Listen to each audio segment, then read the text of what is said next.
There you There go. you go. There you go. How are you, love? I'm good. How are you? I'm fine. So I have my son in here with me, and I told him, forgive me now for whatever conversation is getting ready to go down. I apologize. So welcome to Pop Your Shit. Thank you for having me.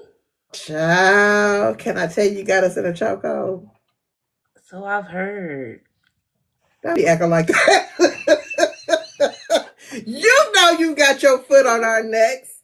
You know this. You know we be over here cutting up, acting a whole donkey. I don't be trying. I don't be trying. For y'all don't know, this is the beautiful, the talented Jahquel J, You're sweet. author extraordinaire. Let me tell you something. I was nervous all week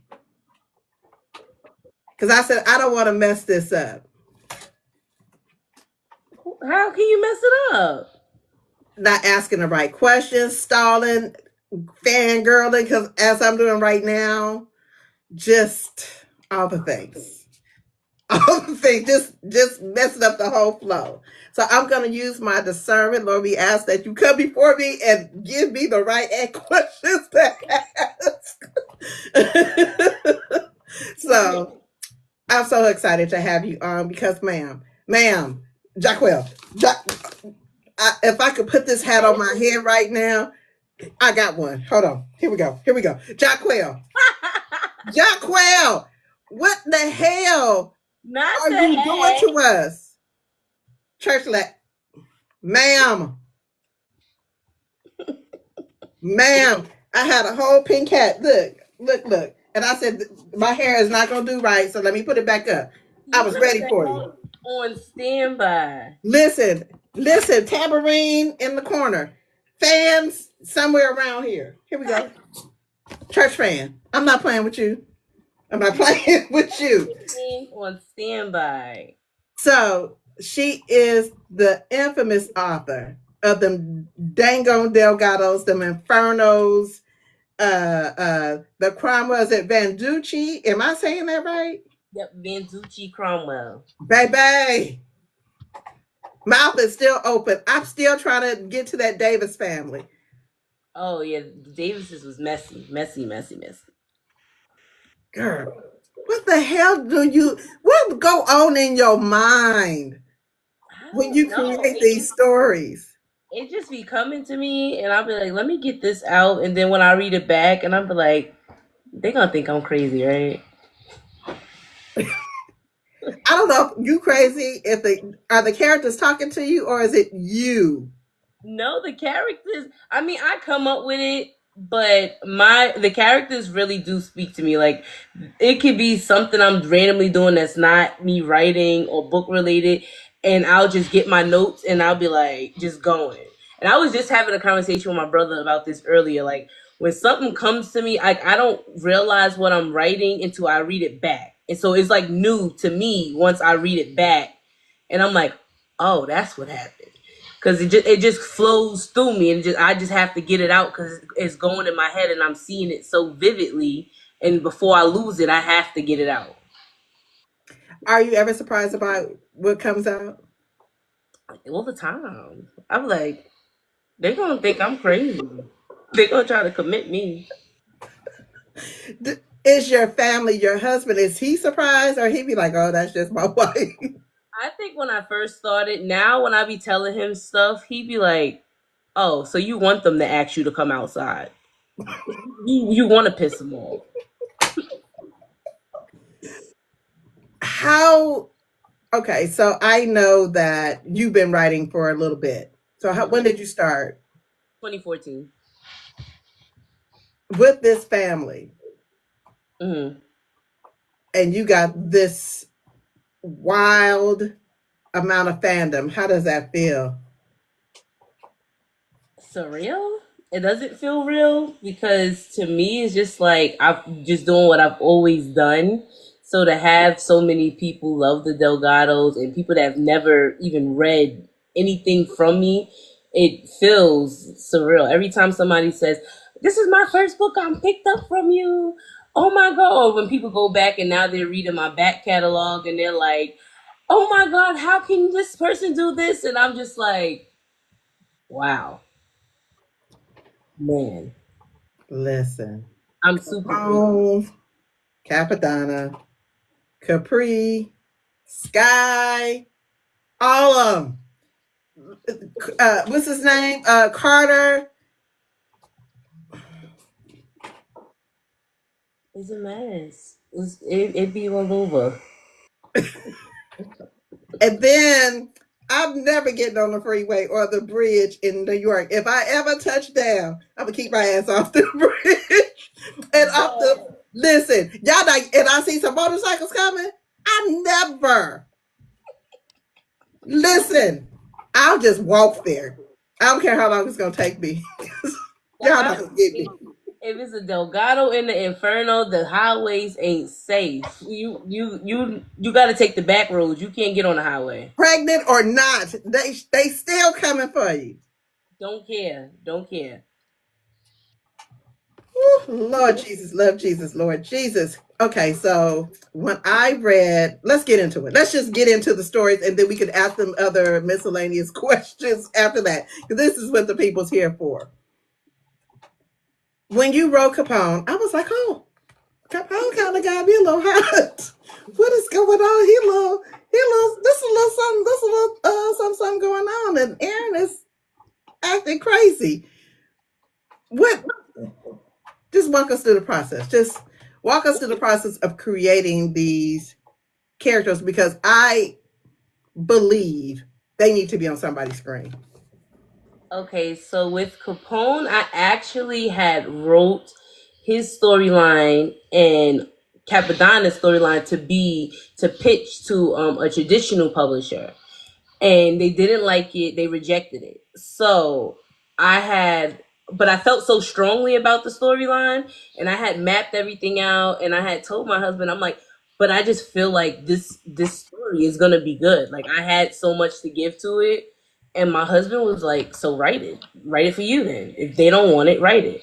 So I was like, you know what, I'm gonna do that. So I just ended up mapping out Capone and how I wanted it to be and then wrote the first one and I'm like, I'm gonna just, the first one's gonna be the slow burn, is gonna ease everything in. And I know certain times readers, they want the wow factor right away, and you want to see the action, but I was like, I have to build it slowly, and I have to build it the right way to set up for the future books. So once I dropped Capone 1, people was like, "Oh my god, this is so good!" Like it was slow, but it was good. And then part 2 came, and part 3, and then it took on. Then Cap was coming, and I wasn't gonna give Cap a book at first. I was gonna just let it, let Capone be Capone and leave it at that. Even though I mapped out his book, but everybody felt like because Cap was like behind bars, like he had such a strong presence, even from behind bars, that he needed his own story. So I was like, all right, so then we just gonna lead from Capone into Cap. And then once we got into Cap, yeah, everything went down. And Capri was never gonna get a book. She was never gonna get a book. Ma'am, ma'am, ma'am. I'm just saying. The girls have been fighting over these characters. Yeah. Now, Capone, not they fought over him a little bit in the beginning. Cap came into the listen, he had the girl, he had friends ready to fight. Right. And then Quagmire entered. And I think I lost my mind. Kwame, come to think of all yous in the chat, y'all was not even a fan of Right? Kwame. They was like, no, don't make Pre get with him. She's gonna be a homie hopper, and no, she can't be with him. She gotta go back to Naheem and all of that. No. Now look at Listen. I called it. I told my book club. I said, listen, Me and my book bestie, Books and Locks 90, I said, you can have Cap. Now, we was fighting over Cap in the beginning. I said, no, you go ahead and have Cap. I'm standing on Cormier. I'm going to wait for his story. Whatever's going to happen. Now they want to share. For all y'all people, listen, I don't know how she feel about it, but it's for me. Cormier is for me. My old ass, listen, him and Daddy Inferno. I need that. I need that Daddy Inferno book. I gotta see what's gonna happen with Big Dez because Big Dez got to walk too, man. It's, is that he's the start of the Delgado. He's the OG. So let's talk about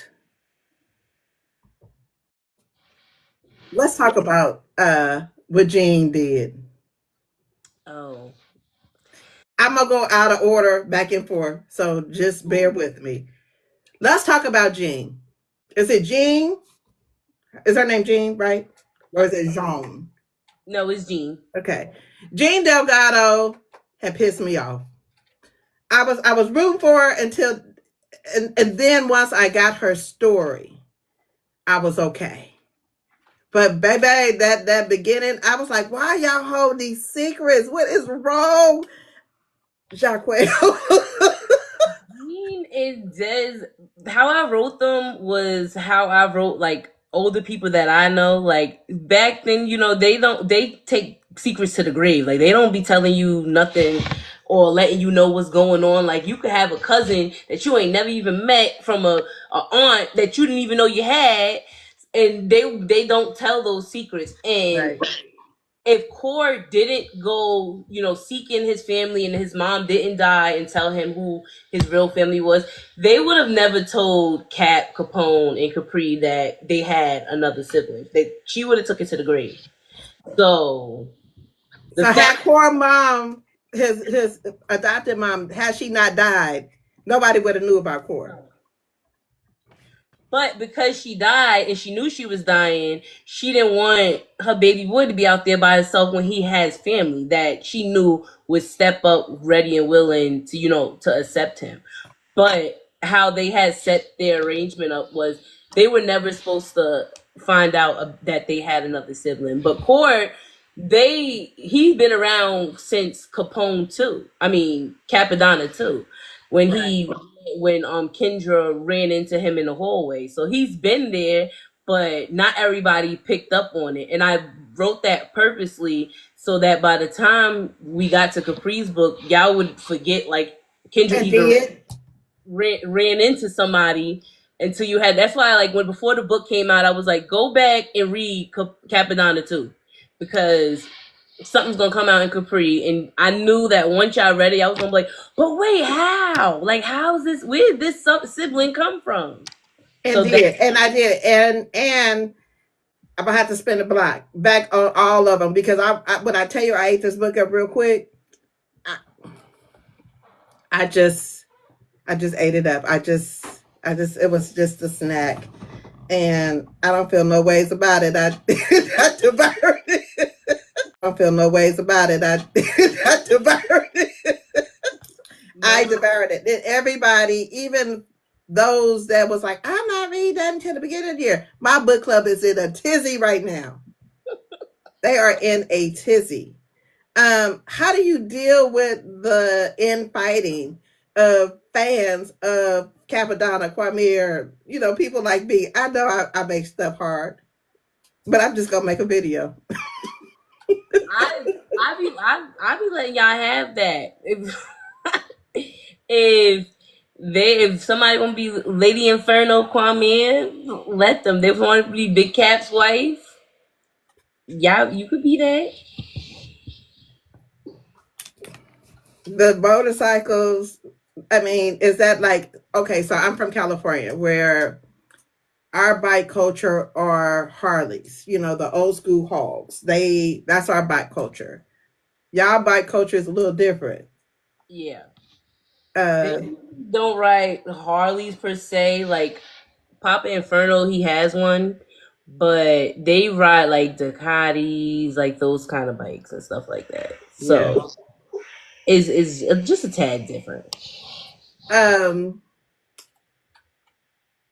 Aaron, I love that she was as strong she was, but she had somebody stronger say, "Bring that ass here." Right. Does any of these characters are they reminiscent of you? Who do you identify with best? Definitely, I would say Erin for sure. I got a little bit of Capri because I think every when I wrote Capri, it was mostly because Capri was used to showing up for everybody, people pleasing. Like she didn't know how to say no. These are things that she had to unlearn, and that was things that Kwame had to teach her. Like no, like stop being so accommodating, stop being so nice, stop accepting anything. So I would say a little bit of that, Erin, because I want to take care of everybody. I want to take everything on, and sometimes I don't know how to say no. So I would definitely say Erin.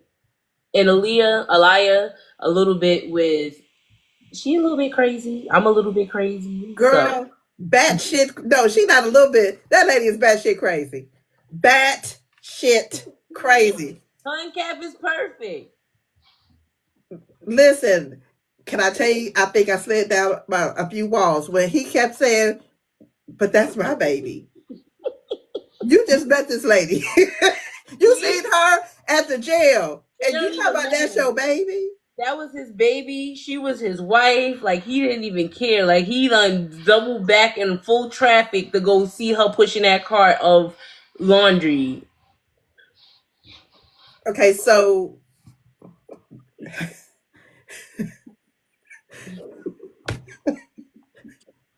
Winnie,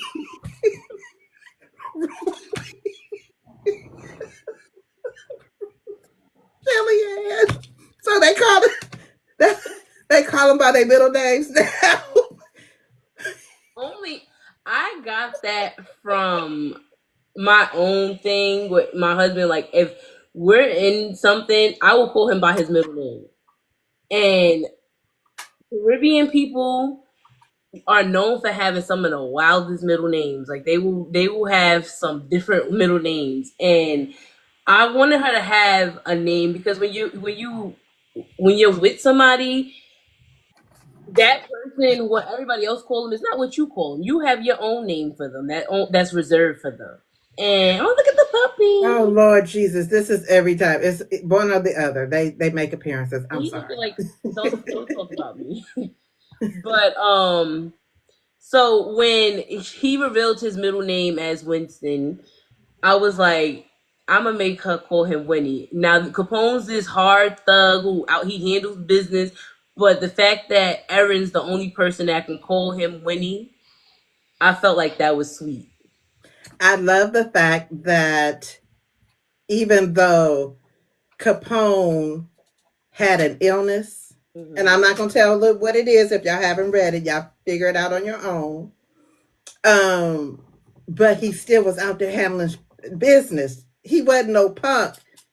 They Right, took his brother down, and I'm getting ready to handle some business. right, I love that he wasn't scared at all. right. Even if he didn't feel good, he's still out there. He was out there doing what he had to do. A lot of people kind of when Cap came because Cap is such a big presence and he's more louder than his brother. That when he released his books released, everybody kind of pushed Capone to the back. It was kind of like Big Cap, Big Cap. Then Mir came, so it was like Capone kind of got lost in the Not really. They still fight over Capone. yeah, oh, Not oh, of really. course. You got the day ones that is like, I mean, Cap's my brother-in-law, but Capone's my man. But that a good majority was kind of like, on Cap, and then Mir, and then now it's Sim. So like Capone, I like to remind people, Capone, he set all of this up into motion, Like the reason Cap was able to come home and be comfortable and fall into his life is because of the sacrifices his brother made because he took that bid for him. So Right, right. Do you feel like um Capone, you wish there was a little bit more fanfare for Capone, even though he kind of play the background now a little bit. He come when he have to, and when he come he show up. I feel like they all have their own times to shine. I know that when I mentioned Capone more, like in Capri's, Capone was mentioned a little bit more in 3.5. I know those Capone lovers got excited. Like, oh, she Capone and Erin, they get in the a forefront, and a lot of people felt like, oh well, why isn't Capone being spoken about a lot in Cap's book, or he wasn't around in certain parts? And it was like that man told y'all he wanted to retire. He wanted to be at home with his wife, and his brother came home, and he ain't did nothing but run and be behind his brother's side because his brother want to be tearing up the city. Now I wasn't expecting for Cap to become an Inferno, even though he was running with him. I was not expecting that. Yeah, I wanted, even though they are twins, I wanted them to be different because, and in the beginning of Capadonna's book, I made a note and I said, even though they're twins, their stories are different. They are different. Where Cap is loud and will choke somebody up in a barbershop with Crocs on, Capone is not. Capone is just gonna, kill your grandson and put him on your step in the middle of the night. Like he's Listen, the quiet unhinged. But he gets unhinged, but he's not as loud as his brother. So I feel like because his brother is more a loud unhinged, he kind of gets, in the shadows. But that's what has always been their dynamic. I believe in Capone or maybe Capadonna's book. I believe Gene had or Des had said like Capone's always been quiet. He's always followed his brother's lead. He's always been his follow up. So he was scared how he would react or how he would rise to the occasion when his brother was locked up. okay, so when did Capadonna become a dentist? Because that shit had me hollering. Listen, Elias man got jobs. Okay, he keep him a job. He's a guidance counselor now. He was Skylar's guidance counselor. He's a bouncer. He's a dentist. So That means keep a hold on, I job. got a question. I got a question from the chat earlier, from a live I did earlier. Where's my question? The question was, this is from Darrell. She wants to know when you gonna take your foot off our necks. I'm gonna let y'all breathe a little bit in January. Absolutely not. Keep going. Keep all gas. Huh? No brakes. Because I mean the people is living. They living for it. What okay, so Diaka asked, and this is regarding Amy. Why the hell Amy don't have no common sense, but she got pussy?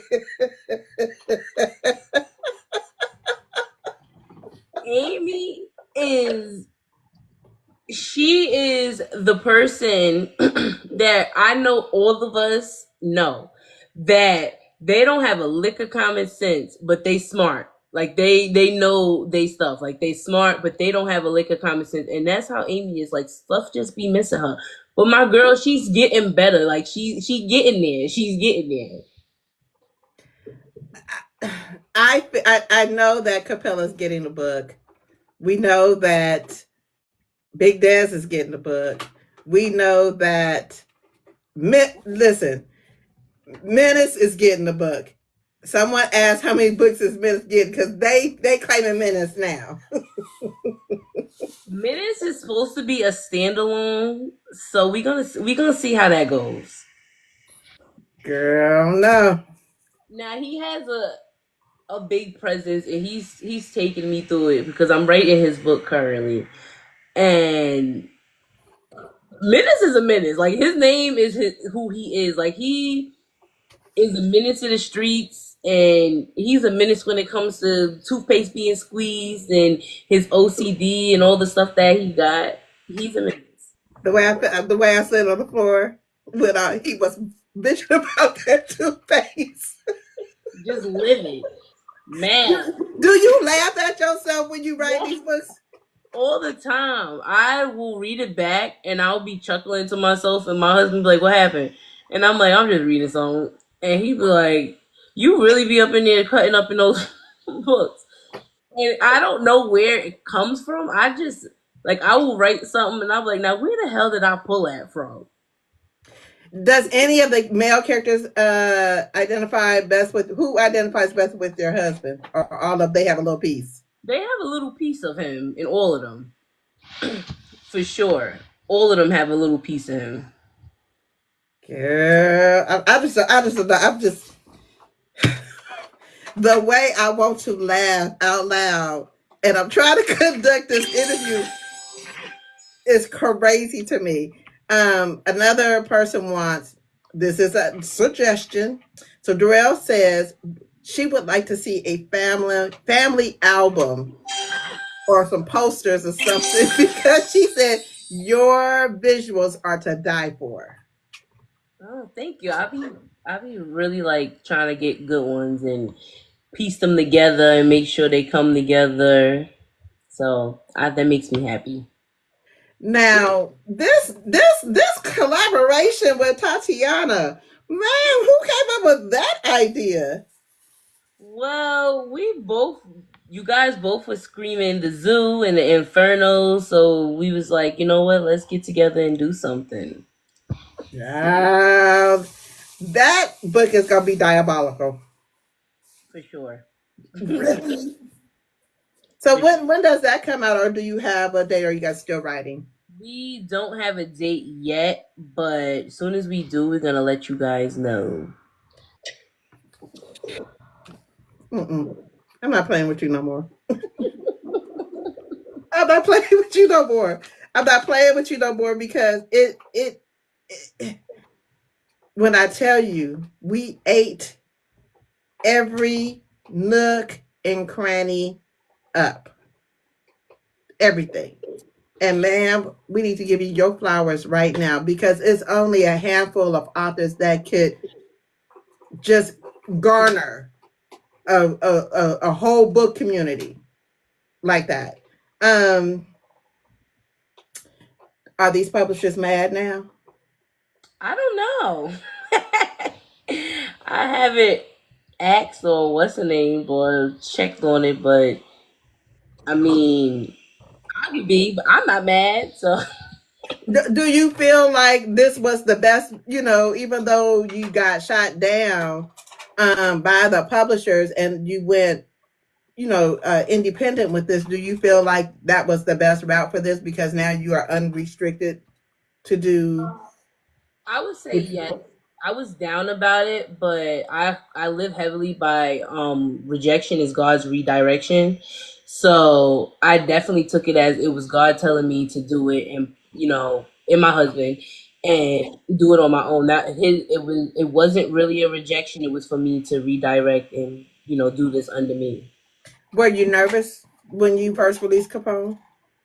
I'm always nervous for every book I release, even being what are we these books into the Delgados. Even when Quasim releases, I'm gonna be nervous. Every book that releases, I'm always nervous. Now I thought that I was on your mailing list, and everybody kept saying, "Oh, did you get the sneak peek?" Girl, why I'm not on the mailing list? No. I'm going to wait.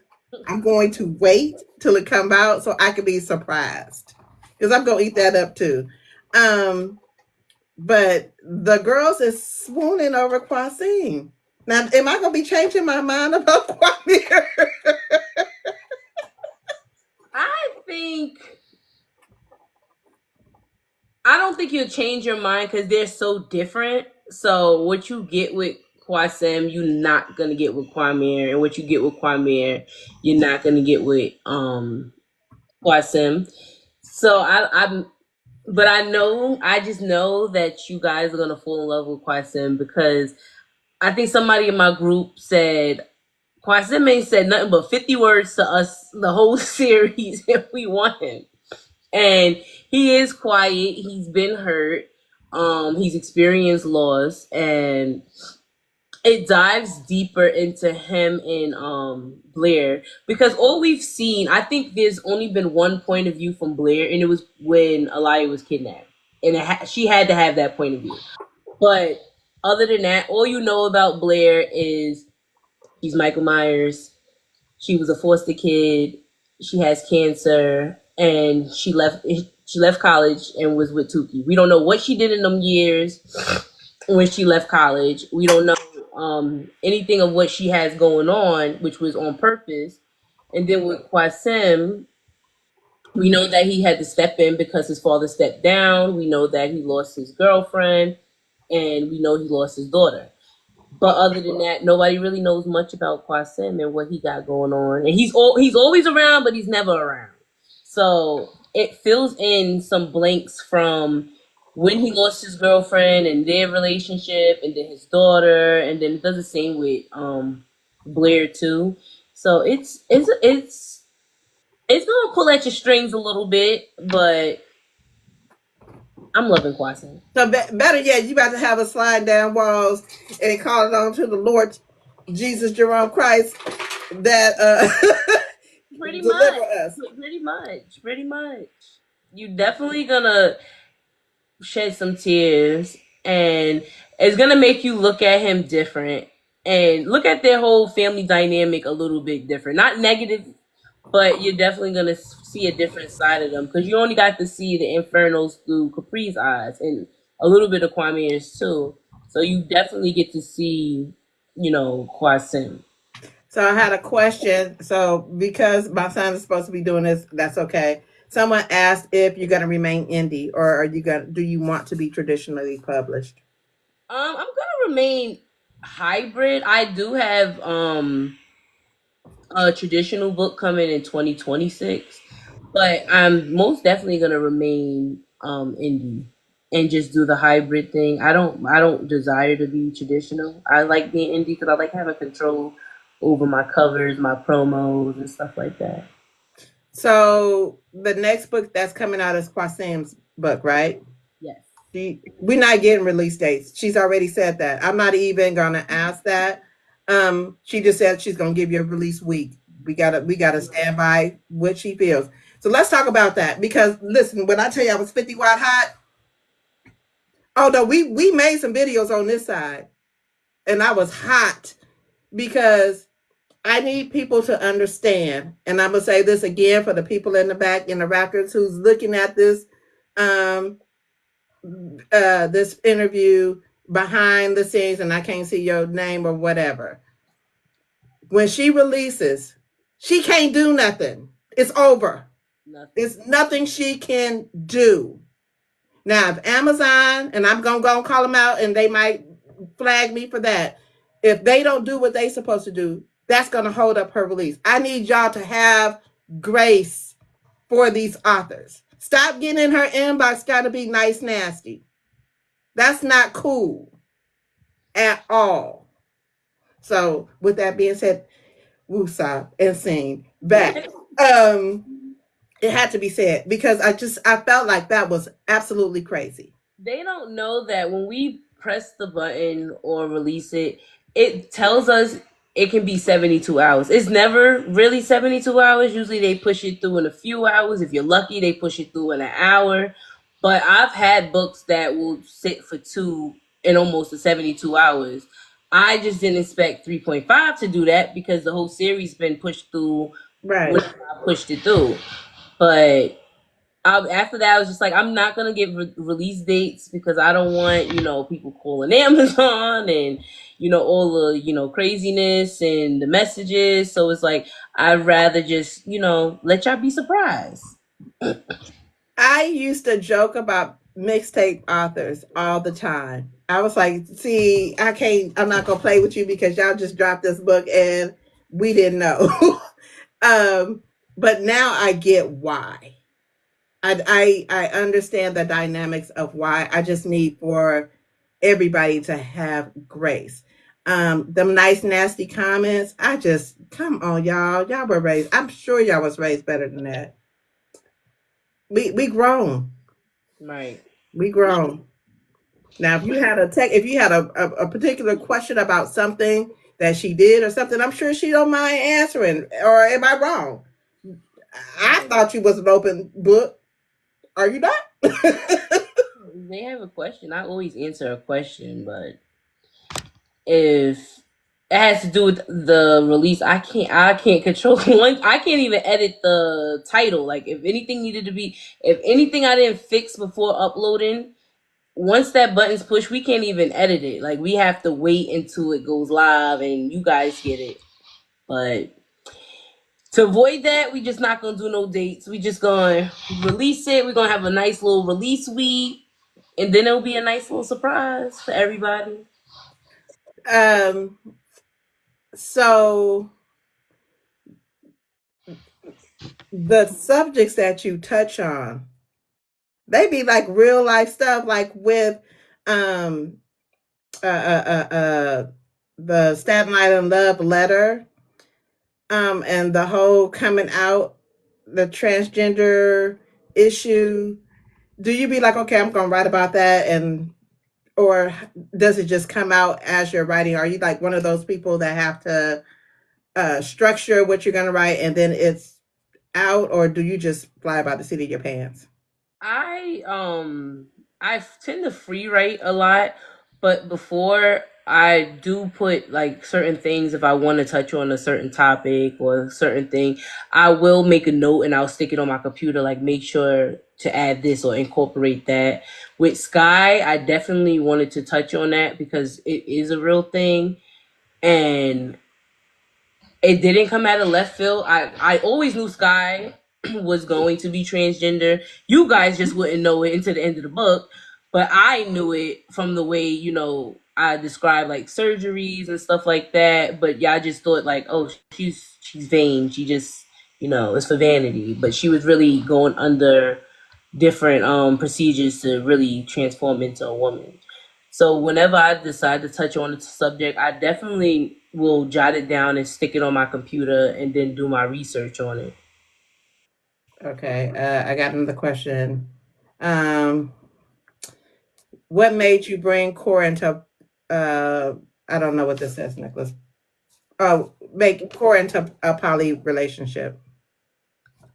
I wanted something different for him because you have Capone and Erin, you have Cap and Elia, you have Kwame and Capri, and I just felt like I could have given him just Skylar, or he could have just had Jeffy. But I felt like that was boring. Like his brothers and his sisters are already in monogamous relationships and marriages. So and he wasn't raised with them. So why not make him the oddball out? Make him different. And I had wrote about a poly relationship. I can't remember what book it was, but I touched on it before, but I never wrote it fully. So I wanted to challenge myself. I told myself this year that I would challenge myself and I would actually write a book with a poly relationship and that's gonna be Core, Jeffy, and Skylar. Even though people was giving me grief, they don't want him to have two women or they think he likes Skylar more than Jeffy and all that stuff. So I'm excited to write it and for you guys to see. Listen, why choose? Why choose? We are all adults. I'm with it. Um, I'm excited about that one because I want to know because it's got to be something. It's I don't know. I just need how that little girl is going to be. I know that Cora's kind of on the deadlier side. He's Right. kind of diabolical too. He is. He is. What? Why did you? And I'm just asking. Why did you make Cora so agreeable to meet Jean and Des and not have any hate towards them? Because most people, when they meet their biologicals, they're not happy to meet them. They are very angry. Because why did you give me away? And that is where I wanted it to be different, because when we watch shows or movies or we read books, like you said, mostly the kid that was adopted out, they're resentful, they're angry, like, what made you keep these three versus keeping me? And I didn't want that for Cord because he had a good life. Like, his mom loved him. He went to private schools, which is how he met Menace. Like, he had a good life. He didn't struggle with anything like that, even though, he says mom was a single mom, but she made do. So, and he also knew the story of, well, some of it, of why, his mom was giving him in this gift. So I felt like it wasn't necessary for him to, hate his birth parents, because they gave him to a woman that, sacrificed and gave him a good life, and essentially set him up, because she's the reason why he's into tech and he knows all this different stuff to begin with, and why he owns his own company and stuff. So I didn't want him to go into the relationship or meeting his parents as hating them.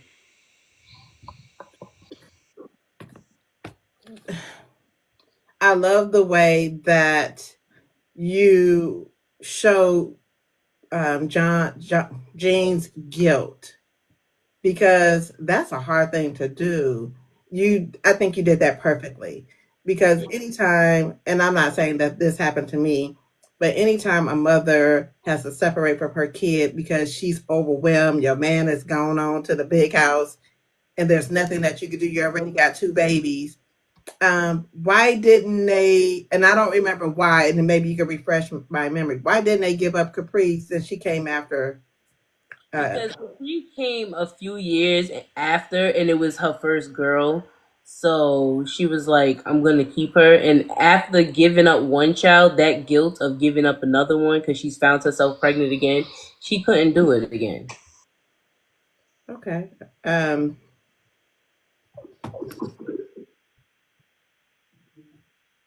is Capella and Amy going to have their own book? They're not.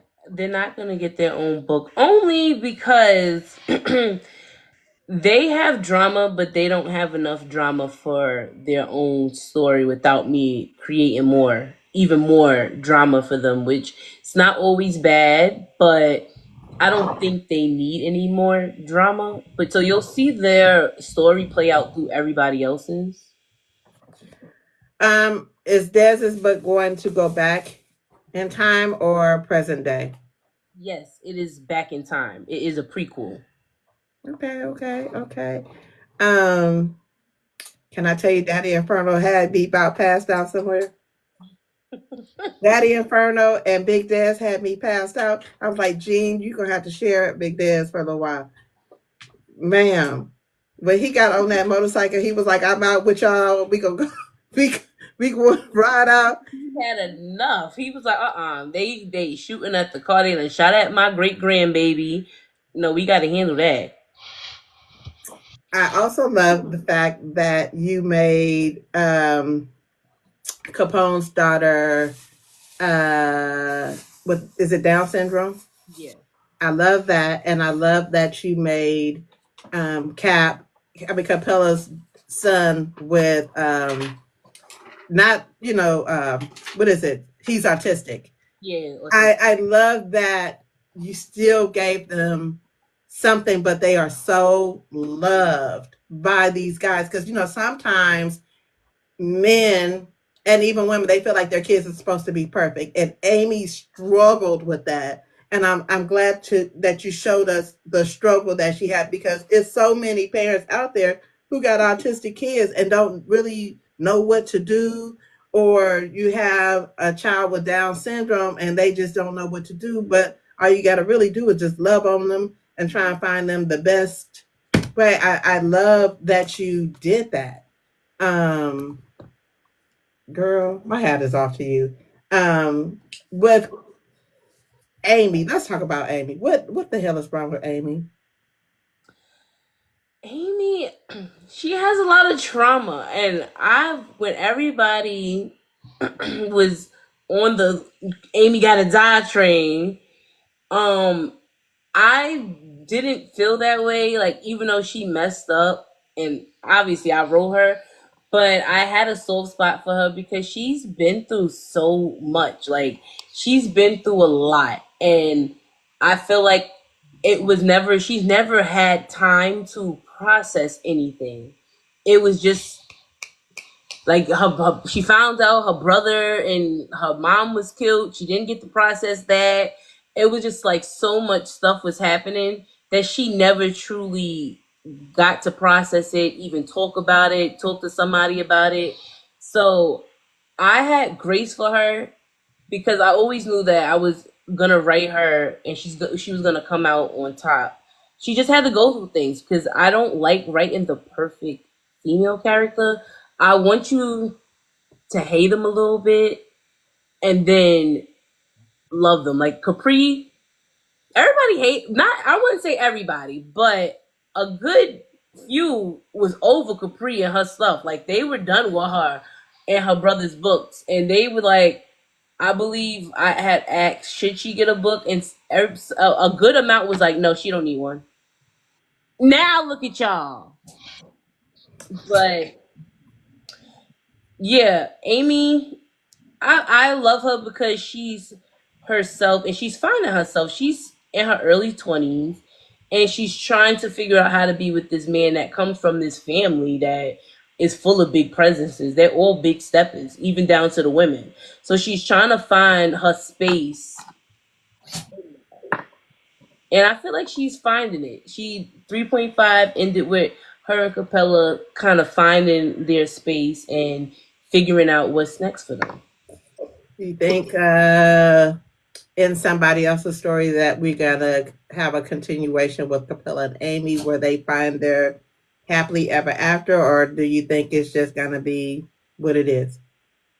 They're gonna be told within Qasim's book, but not really the first book because it's so heavily focused on him and Blair, and filling in them gaps of that you guys seen of them, like Miami. What happened then? He choked that man out in that club, carried her out the club. We don't know what happened, and Blair is kind of like hush hush on, what really happened. So it fills in a lot of the gaps that we got to see through Capri's book, through Cap's book, and also their past and what they're going through now, and a lot of what Blair is going through with trying to find love, even if it's not Qasim. Do you think Landon is going to mess up some stuff between him? I mean, and if it no, and just tell me this: if it's too much, say just I decline. Do you think Landon and Amy gonna find a little something, or do you think it's gonna be No, they're not going to. Landon and Amy are not meant to be together. Only because Amy doesn't see him that way. She sees him as a friend. Now Landon, he see her differently, but he also respects that she don't see him that way. So he's not gonna push anything with her unless she wants it. And Amy, she wants Capella. She don't want nobody else. And I know a lot of people wanted her to get her lick back after Capella went ahead with Shantae and all of that. But she really is in love with him, and I really want to write their story. Like their story would be like a second chance. Like I want them because they're the youngest of the family, the youngest couple, and they the underdog. So I really want them to come out on top. okay? So let's take it. Let's move on from that just a little bit. Um, what made you fall in love with writing? Uh, I like that I can be in my own world when things is tough, when I'm going through things personally. I can open my laptop and I'm transported to this world that I created. If I want it to be all gunshots and rainbows, it can be that. If I want it to be nice and positive and love, it can be that.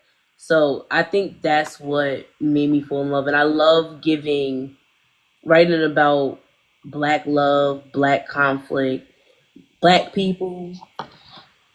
Do you read as can you read and write at the same time? Like, can you read a book and then write? I try, but I can't because once I'm in something, like I can't focus long enough to, read. So I'm hoping my vacation in February I'll be able to read more, but no, not really that much. I haven't read finished a book since August. So Wow. What is downtime like for you when you do take a break? watching TV, spending time with my family. Um I used to play Sims, but I haven't played Sims in like God knows how long. Um, Attempting to read, even though I don't, and just relaxing. Like usually, if I'm not doing anything, I'm definitely gonna catch up on sleep. Are you a workaholic? I am. I am. Um, and the reason why I say this, it seems like it's like Yeah. it's not long for part two, part three to come out. Yeah. It really goes once. I always say once it's in my head, I have to get it out. So even if I do try to relax, my husband always tells me like, "You need to go take a nap. You need to go chill. You need to go do this." And I'll try, but it's not really me relaxing because in my head I'm like, I have to get this out. Like I cannot sit with this in my head long.